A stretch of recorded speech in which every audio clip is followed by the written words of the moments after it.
안녕하세요. 오늘은 6주차 쿠버네티스 운영의 기초에 대해서 한번 알아보도록 하겠습니다. 학습 목표는 컨피그 맵과 시크릿을 활용한 설정 관리에 대한 실습. 리소스 관리라고 해서 우리가 컴퓨팅 자원 중에 CPU와 메모리를 관리해서 파드들에 할당해주는 내용들. 다음으로 헬스 체크를 통해서 파드의 실행 상태를 확인하는, 그래서 그 헬스 체크를 구성하는 방법. 그 다음에 롤링 업데이트와 롤백 전략에 대해서 알아보려고 합니다. 그래서 내용이 연속되지 않은 느낌으로 여러 개가 떨어져 있는 내용이고요. 이게 사실 내용이 좀 많은 양입니다. 그래서 실제 이제 쿠버네티스를 운영을 한다라고 했을 때 많이 건드리게 되는, 물론 앞서 배운 내용들 기본적으로 많이 사용을 하게 되는데 거기에 플러스 이제 사용을 하는 기능들이다라고 보시면 되겠습니다. 자, 먼저 컨피그 맵. 우리 지난 시간에 스토리지를 하면서 컨피그 맵과 시크릿에 대해서 맛을 봤습니다. 컨피그 맵이라고 하는 것은 애플리케이션 설정을 코드와 분리하여 관리하는 쿠버네티스의 입니다.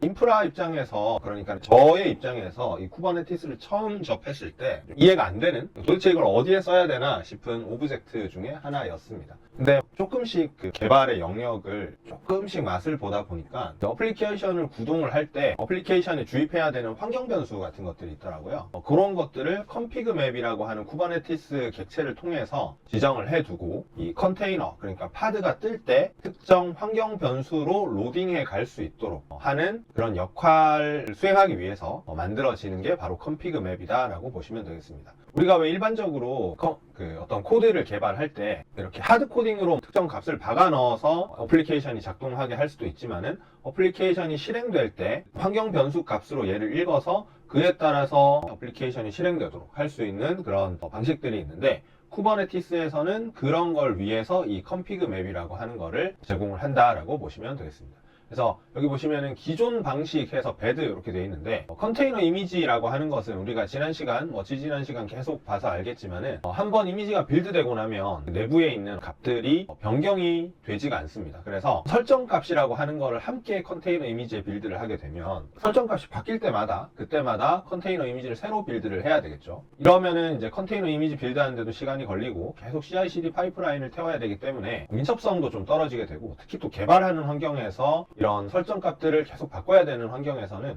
더더욱 빠른 개발을 저해하는 요소가 될 겁니다. 그렇기 때문에 이 컨피그 맵이라고 하는 걸 이용을 해서 컨테이너가 로딩이 될 때 이 컨피그 맵을 읽도록 해가지고 설정 값을 집어넣는, 그러면 그 이미지, 컨테이너 이미지에 대한 새로운 변경은 필요하지 않게 되겠죠. 그럴 때 사용하는 게 바로 컨피그 맵이다 라고 보시면 되겠습니다. 자, 그러면 여기에서 이제 컨피그 맵을 생성하는 게 야물 파일 예제가 이렇게 있습니다. 여기 보시면 kind가 이제 컨피그 맵 이렇게 되어 있고, 메타데이터가 있고, 여기에 데이터 땡땡이라고 되어 있어요. 우리가 이때까지 봤었던 쿠버네티스의 여러 오브젝트들, 서비스라든지 디플로이먼트, 파드 이런 애들이 있었습니다.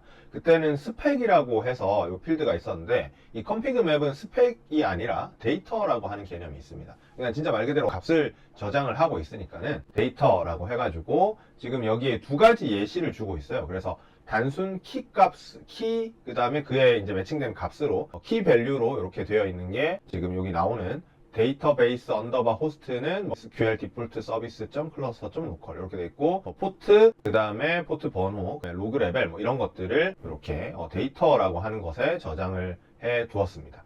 그 다음에 앱 프로퍼티스라고 해서 파일 형태로 이제 저장을 할 때 이런 식으로 씁니다. 이때 세로 막대 요거 보이시죠? 요걸 통해 가지고 파일 형태로 이렇게. 그러니까는 지금 여기에 보시면은 데이터라고 하는 거에 처음에 이제 키 밸류로 되어 있는 거는 데이터베이스 언더바 호스트라고 하는 키의 그 값을 이렇게 이런 식으로 MySQL 디폴트 서비스 클러스터 로컬 이렇게 되어 있는 거고, 데이터베이스 포트라고 하는 것도 역시 3306번 이런 식으로 되어 있는데, 아래쪽에 앱 프로퍼티스라고 되어 있는 거는 이제 땡땡에 여기 새로 발을 해서, 그러면 그 안에 지금 이런 전체 이것도 어떻게 보면 키 밸류 값이라 할 수 있지만 이게 이제 하나의 통으로 들어가 있다 이렇게 보시면 되겠습니다. 그래서 이거 명령어로 생성을 할 때는 kubectl create를 써도 되고요. 야물 파일 이렇게 작성을 해서 써도 되겠죠. 근데 이제 create 명령어로 리터럴 값을 생성을 할 때는 kubectl create config map, config 맵을 만들겠다. 그 다음에 config 맵의 이름인 appconfig라고 하는 걸 만들어주고, 다시 from literal 이렇게 해서 database underbar host는 SQL,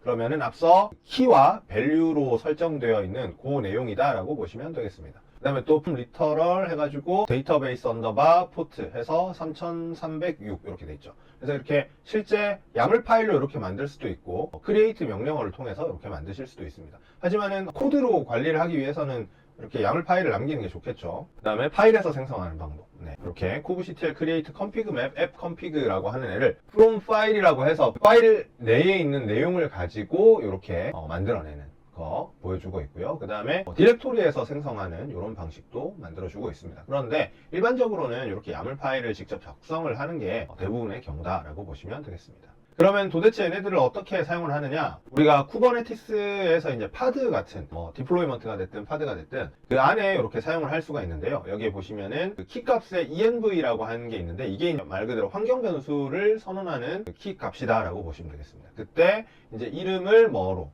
그 다음에 value from, value가 어디서 왔느냐. 이게 이제 config map에서 왔다라는 의미로 config map key ref. 그래서 config map의 키를 참조하겠다. 이런 뜻이고, name을 config라고 하는. 즉, 무슨 말이냐면은, 다시 보면은, 변수를 쓸 건데, 이름은 db underbar host라고 하는 애로 이 환경 변수 이름을 잡아주는 거고요. 그 다음에 이 환경 변수의 value. 그러니까 실제 값. 우리가 왜 시스템에서 예를 들어서 환경 변수 쉘에서 적용할 때도 뭐뭐는 뭐다 이런 식으로 치잖아요. 익스포트 이렇게 쳐가지고 그런 것처럼 지금 여기에도 db underbar host라고 하는 이름에 환경 변수명을 선언을 해주고 얘의 그 값은 뭐냐라고 하는 게 value from으로부터 이제 시작을 하는 거다라고 보시면 되겠어요. 그래서 요번에는 config map에서 읽어볼게. 그럼 config map의 이름은 app config라고 하는 config map이고 그 config map에 여러 값들이 들어가 있을 수 있는데 그 중에 키가 database underbar host인 이런 A의 키가 가지고 있는 value 값을 db underbar host라고 하는 환경 변수에 주입하겠다라는 거가 되겠고요.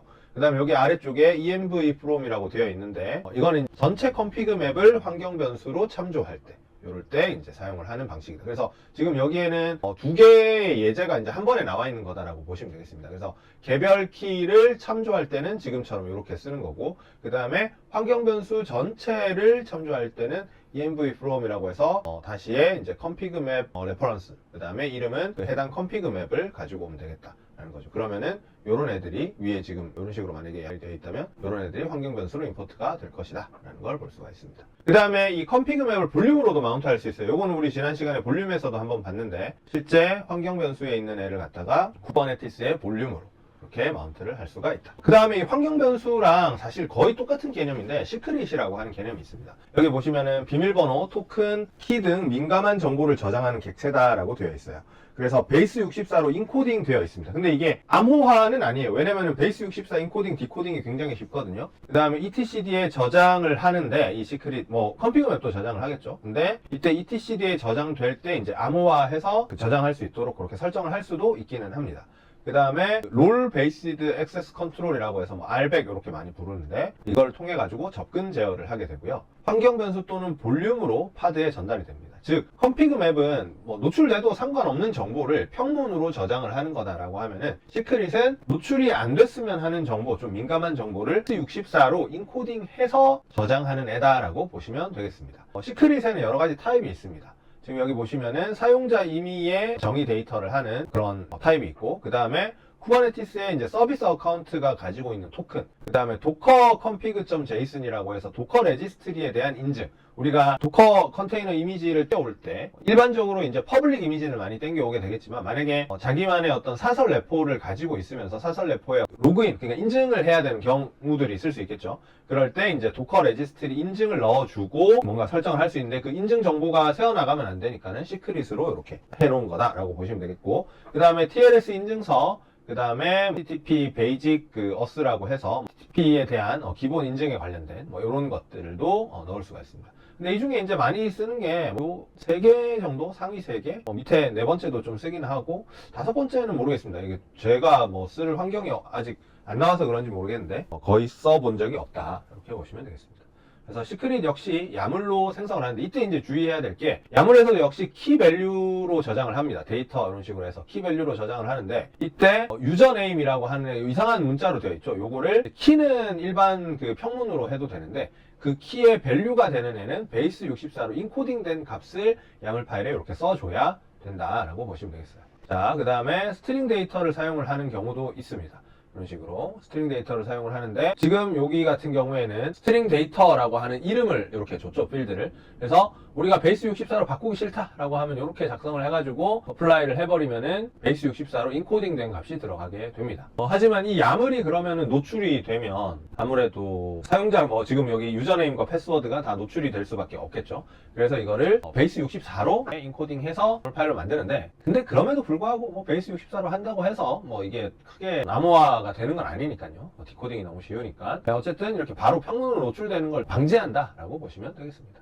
그래서 명령어로는 생성을 할 때 지금처럼 이런 식으로 앞서서 봤던 거랑 굉장히 비슷합니다. 그 다음에 파일에서 생성하는 방법, 레지스트리 인증을 식으로 한다. 그래서 create 레지스트리 인증 생성은 다음처럼 도커 서버는 뭐고, 그 다음에 사용자 이름 뭐고, 패스워드는 뭐다. 이런 식으로 설정을 할 수 있다라는 거죠. 그럼 시크릿 역시도 주입을 할 수 있는데요. 앞서서 컴피그 맵에서 했던 거랑 사실 똑같습니다. 환경 변수로 주입할 수도 있고, 마운트 볼륨으로 주입을 할 수도 있고, 그렇다라는 거죠. 그래서 요거가 이제 쿠버네티스에서 컴피그 맵과 시크릿에 대한 생성 및 환경 변수로 주입하는, 혹은 파일로 어플리케이션에 주입하는 방법에 대한 이론적인 내용이었습니다. 역시 우리 실습하면서 또 한번 보면 되겠죠. 그 다음에 리소스 매라고 해가지고 쿠버네티스에는 이 컨테이너 리소스에 대한 매니지먼트가 가능한데요. 예를 들어서 파드가 특정 어떤 문제에 의해서 버그 같은 게 생겨서 메모리 누수가 생겨가지고 메모리를 지속적으로 계속 사용을 한다고 칩시다.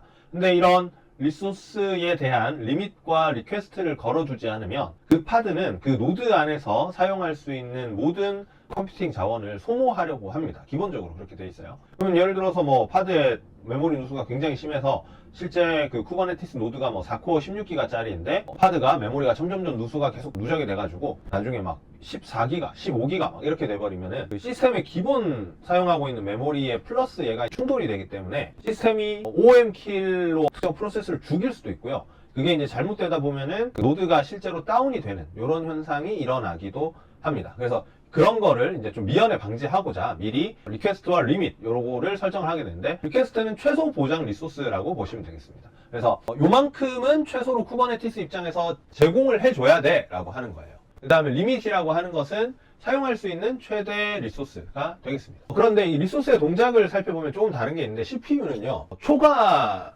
되었을 때, 스케줄링 기준에 이제 이만큼 필요가 하다라고 했을 때 리밋을 초과하는 경우가 되면은 스로틀링이 걸려서 느려지게 됩니다. 이게 이제 쿠버네티스에서 리밋의 기본, CPU 리밋의 기본 동작이 되는데, 메모리는 OM 키를 발생시켜서 컨테이너를 죽여버리거든요. 그래서 요 리소스 리밋과 리퀘스트를 좀 잘 설정을 해야 됩니다. 그래서 일반적으로 CPU 같은 경우에는 조금 느려져도 프로세스가 그냥 말 그대로 처리가 느려질 뿐, 실제 어플리케이션이 그런 어떤 처리 속도에 민감하지 않다면은 좀 느려지는 게 크게 상관은 없습니다. 상관은 없지만 메모리 같은 경우에는 넘어서는 순간 바로 OM킬을 시작을 해버립니다. OM킬이 되기 전에 압박을 주기는 주거든요. 시스템 레벨에서 그 해당 컨테이너에다가 압박을 주기는 하는데, 그럼에도 불구하고 메모리를 실제 상한선보다 더 넘어서 쓰면은 OM킬이 발생을 한다라는 걸 볼 수가 있고, 이런 게 이제 쿠버네티스에서 우리가 맨 처음에 혹시 C그룹이라고 이야기했던 거를 기억을 하실지 모르겠습니다. 컨트롤 그룹이라고 해서 그 C그룹 그 베이스 하에 컨테이너들이 돌아가고 그 위에 이제 쿠버네티스가 쌓여 있는 거기 때문에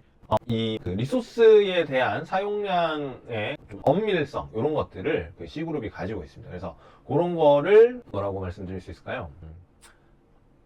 그 C그룹이라고 하는 것과 컨테이너가 기본적으로 연관이 되어 있기 때문에 쿠버네티스에서도 이런 기능을 제공을 한다, 이렇게 보시면 좋을 것 같습니다. 그래서 CPU 단위는 우리가 1이라고 표현을 하면, 정수로 표현을 하면요, 실제 그 서버가 가지고 있는 물리적 혹은 논리적 코어의 개수 하나를 차지한다라고 보시면 되겠어요. 그래서 저희는 아마 VM을 2코어 8기가짜리로 만들었었죠. 그래가지고 실제 2개 코어 안에서 한 노드에는 파드가 이제 뜰 수가 있습니다. 그 다음에 500, 그 다음 소문자임, 250 소문자임, 요게 0.5 CPU, 0.25 CPU, 0.1 CPU, 이렇게 이제 보시면 되겠어요. 요거를 읽을 때는 밀리코어라고 읽습니다. 그래서 CPU 반 개만큼 사용을 한다. 0.25개만큼 사용을 한다. 그럼 이 말은 전체 CPU 하나를 모두 점유해서 사용하는 것 대비 절반만 사용하겠다, 이런 의미인 거예요. 그래서 시간적으로 절반을 사용한다, 이런 의미고, 메모리는 조금 달라요. 메모리는 진짜 시간이 아니라 말 그대로 물리적으로 그때 그 순간에 메모리에 양만큼을 차지를 해야 되기 때문에. 그래서 메모리의 이 단위도 128 메비바이트, 비바이트 하고 여기 소문자에 이렇게 하면은 무슨 비바이트 이런 식으로 읽죠. 그 다음에 기비바이트. 그 다음에 그냥 M이라고 쓰면은 128 메가바이트. 1G라고 쓰면은 1기가바이트. 그래서 I로 이렇게 표시되는 게 이진수 표현이 돼서 조금 더 사실은 더 정확하겠죠. 컴퓨터 입장에서는. 그 다음에 여기 뒤에 I를 제거한 이 표현 같은 경우에는 10의 거듭 제곱수 기반으로 이렇게 표현이 되는 애다. 그래서 한국 사람으로서, 그러니까 한국 사람이 아니라 사람이 읽기에 좋은 내용이고 보기 편한 표현식이, 이 표현식이 지금 이렇게 I가 붙지 않은 거가 되겠고요. 그 다음에 I가 붙은 거는 이제 좀 이진수니까 컴퓨터 기반이라고 이렇게 보시면 되겠습니다. 그 다음에 QoS라고 하는 개념도 있습니다. QoS가 있는데 이게 따로 설정을 해주는 것이 아니라 QoS라는 필드가 따로 설정되어 있는 게 아니라 방금 이야기했던 저희가 CPU 리퀘스트 리밋의 값을 가지고 얘를 간접적으로 적용을 할 수가 있습니다. 그래서 모든 컨테이너의 리퀘스트와 리밋을 똑같이 잡으면 그럼 우리는 QoS 클래스에서 이걸 guaranteed라고 부르고요. 얘는 실제로 이만큼의 리소스만 쓸 거야 라고 선언을 한 것이라고 보시면 되겠고, 얘의 그 우선순위가 가장 높습니다. 그래서 파드를 할당할 때 가장 높은 우선순위로 할당을 한다. 그 다음에 버스테이블이라고 해서 순간적으로 뭔가 많이 쓰는 걸 허용해 주는 겁니다. 이거 같은 경우에는 일부 설정 또는 전체 CPU 메모리 설정에 대해서 리퀘스트와 리밋의 값이 다르다. 근데 어떻게 다르냐? 리밋이 더 큰 경우. 그 예제가 바로 여기 위에 있는 거라고 보시면 되겠습니다. 메모리 64 메비바이트인데 128 메비바이트까지 리밋을 걸어놨다는 거는 64에서 128 사이를 왔다 갔다 써도 된다. 이런 의미가 되겠고, CPU도 250 밀리코어에서 500 밀리코어. 그럼 얘도 어떻게 250 밀리코어와 500 밀리코어 사이에서 왔다 갔다 쓸 수 있다. 그래서 그걸 버스테이블, 버스트 할 수 있다. 이런 의미로 이제 쓰는 거겠죠. 그 다음에 베스트 에포트라고 해서 리퀘스트 리밋을 지정하지 않은 그런 경우들이 있습니다. 이런 경우는 저희가 지금까지 사실 실습에 있는 모든 파트들이 이렇다고 보시면 되는데, 실제 자기가 쓰는 것만 딱 써요. 쓰고 제한도 없고 리퀘스트도 없기 때문에 그냥 정말 자유롭게 이제 쓰게 됩니다. 하지만 QoS 입장에서는 이게 우선순위가 가장 낮은 애라서 가장 먼저 노드에서 메모리가 부족하다던가 이런 상황에 파드를 빼야 될 때 그때 가장 낮은 순서로 주는 게 바로 이 QoS에서 베스트 에포트다라고 보시면 되겠습니다. 자, 그러면 여기 보시면은 리소스 리퀘스트 리밋이 있는데 지금 이런 식으로 좀 차이가 나죠. 요게 바로 버스테이블이라고 보시면 되겠습니다. 이런 것도 다 실습을 한번 해볼 거고요. 그 다음에 헬스 체크라고 해서 3가지 프로브가 있습니다. 이게 이제 스타크래프트의 우리 저기 프로브 그거거든요. 그게 이제 탐사정 이렇게 부르잖아요. TS에서 요거를 컨테이너, 우리가 실행하려고 하는 컨테이너의 헬스 상태를 혹은 얘가 잘 작동하는지 이런 거를 측정하기 위해서 탐사를 하는 모듈로서 사용을 합니다. 여기에 제가 이게 발음이 리브니스였나요? 라이브니스 프로브. 그래서 실제 컨테이너가 잘 살아있는지 이걸 체크하는 애고, 그게 이제 만약에 살아있지 않다고 판단이 되면은 컨테이너를 재시작하는 역할을 합니다. 그 다음에 레디니스 프로브라고 해서 실제 트래픽을 받을 준비가 되어 있는지 요거를 살펴보는 거고, 스타트업 프로브라고 해가지고 특정 조건을 만족을 하고 있는지, 그 컨테이너가 뜰 때 예를 들어서 DB가 먼저 뜨고 어플리케이션이 떠야 되는 이런 순서가 있을 수 있잖아요. 이럴 때 이제 앞에 내용이 잘 먼저 그 순서대로 지켜졌는지, 그래서 스타트업 그 과정이 제대로 지켜졌는지를 살펴보는 프로브가 바로 이 스타트업 프로브다라고 보시면 되겠습니다. 그럼 프로브는 어떤 식으로 작동을 하느냐, 이런 3가지 종류가 있는데 각각 특정 경우에 대해서 get 명령을 때리는 그런 프로브도 있습니다. 그럼 얘는 아무래도 스타트업에 좀 쓸만할 수도 있겠죠. 특정 웹 서비스가 떠 있어야 그 다음이 이제 뜨는 이런 거라면은 얘를 이용을 해서 스타트업으로 사용을 할 수도 있겠고, 그 다음에 라이브니스나 레디니스에서도 충분히 쓸 수가 있습니다. 잘 살아있는지, 트래픽을 받을 준비가 되어 있는지 이런 걸 확인할 때 쓸 수 있겠죠. 그 다음에 이제 TCP 소켓이라고 해가지고 TCP 연결을 시도를 해서 그게 잘 되는지를 확인을 하고 성공 실패 여부를 판단하는 프로브도 있습니다. 그 다음에 이그젝이라고 해서 컨테이너 내에 특정 명령어를 실행을 하는, 그 다음에 gRPC라고 해서 체크를 하는 건데, 요거는 쿠버네티스 최신 버전인 1.35 이상에서 이제 쓸 수 있는 겁니다. 그래서 우선은 요 한 3개 정도만 잘 활용을 해도 되고, 우리가 일반적으로 쿠버네티스에서 그 파드가 펜딩되는 이런 상태들을 사실 많이 맞닥뜨리거든요. 대부분 여기에 문제가 있는 경우들이 많습니다. 이 프로브 중에 뭔가 실패해가지고 그 조건을 맞아떨어지지 않아서 재시작하는 그런 경우들이 좀 있습니다. 그럼 어떤 식으로 예시를 넣느냐, 여기 보시면 파드 안에 스타트업 프로브, 레디니스 프로브, 라이브니스 프로브, 레디니스 이런 식으로 설정을 미리 잡아놨어요. 필드의 뎁스를 보시면 컨테이너 안쪽에 들어가 있습니다. 그래서 컨테이너마다 이거를 설정을 할 수 있다라는 거고, 스타트업 프로브 같은 경우에 지금 여기 보시면은 얘는 스타트업 프로브는 뭐다? 애플리케이션이 시작되었는지 시작되지 않았는지를 판단을 하는 거다라는 거예요. 그래서 여기에는 HTTP GET이라고 하는 애를 썼네요. 메커니즘 중에서 HTTP GET을 쓸 거고, 패스는 플러시의 헬스 Z라고 하는 쪽을 패스를 뭔가 HTTP GET을 통해서 확인을 할 거고, 포트는 80을 대상으로 확인을 할 거다. 그래서 여기 스레스홀드해서 최대 몇 번 실행하겠느냐, 30번 실행할 것이고, 그 다음에 피리오드 세컨드라고 해서 한 번 스타트 어프루브를 실행을 하고 나서 만약에 이게 실패한다면, 그러면은 혹은 뭐 성공해도 10초에 한씩 그 스타트 어프루브를 실행을 하겠다라는 거예요. 그러면 지금 패스 여기 앞에 뭐 URL이 뭔지는 잘 모르겠지만 어쨌든 경로가 헬스 Z라고 하는 경로에 대해서 80번 포트로 HTTP GET 요청을 날려서 응답이 제대로 오면 스타트가 된 걸로 판단을 하겠다. 응답이 제대로 오지 않으면은 그러면은 이거는 스타트 되지 않은 거다라고 판단을 하겠다라고 선언을 해주는 거라고 보시면 되겠습니다. 그 다음에 실패했든 성공했든 10초 후에 다시 한 번 더 실행을 한다. 이런 거겠죠. 그 다음에 리브니스 프로브라고 하는 애라고 하면은 얘는 이제 컨테이너가 잘 살아있는지, 역시 여기 HTTP GET이라고 하는 거를 쓰고 있고, 같은 경로에 대해서 쓰고 있네요. 그 다음에 인터벌 딜레이 세컨드라고 해서 스타트 어프루브 성공 후 언제 후에 이거를 시작을 하겠느냐라는 거예요. 그러니까는 그런 거죠. 컨테이너가 잘 스타트 어프루브를 견디고 떴어요. 그 상황을 보고 떴는데, 그러고 바로 리브니스 프로브를 실행을 했는데 리브니스 프로브가 실패가 나버렸어. 그런 경우도 있을 수 있겠죠. 우리가 왜 컴퓨터 부팅하면은 잠깐 동안 좀 버벅임의 시간이 있잖아요. 그런 것처럼 컨테이너도 뜨고 나서 버벅임의 시간이 있을 수 있다는 거예요. 그래서 여기에 0으로 줬다는 거는 그런 거 모르겠고, 뜨자마자 이 라이브니스 프로브를 실행을 해라 이런 뜻입니다. 그럼 요거를 유예를 좀 주면 이렇게 좀 10초 동안은 라이브니스 프로브를 하지 말고 10초 후부터 컨테이너가 제대로 떴으면 잘 살아있는지 확인을 해라. 그 다음에 피리오드 세컨드, 여기 그러면 10초에 한 번씩 이런 말이죠. 타이머 세컨드 1. 응답이 얼마 동안 응답이 없으면, 그러니까 스타트업은 응답이 없으면 아예 시작될 때 얘가 실행이 되는 애니까 어떻게 되겠어요? 그냥 뭐라고 할까? 응답이 없으면 그냥 시작이 안 된 거죠, 컨테이너가. 그런 거지만은 이 라이브니스 프로브 같은 경우에는 이 응답이 얘가 살아서 이제 작업을 하고 있는데 너무 막 그 CPU 파워를 많이 써가지고 응답을 바로 못 줄 수도 있잖아요.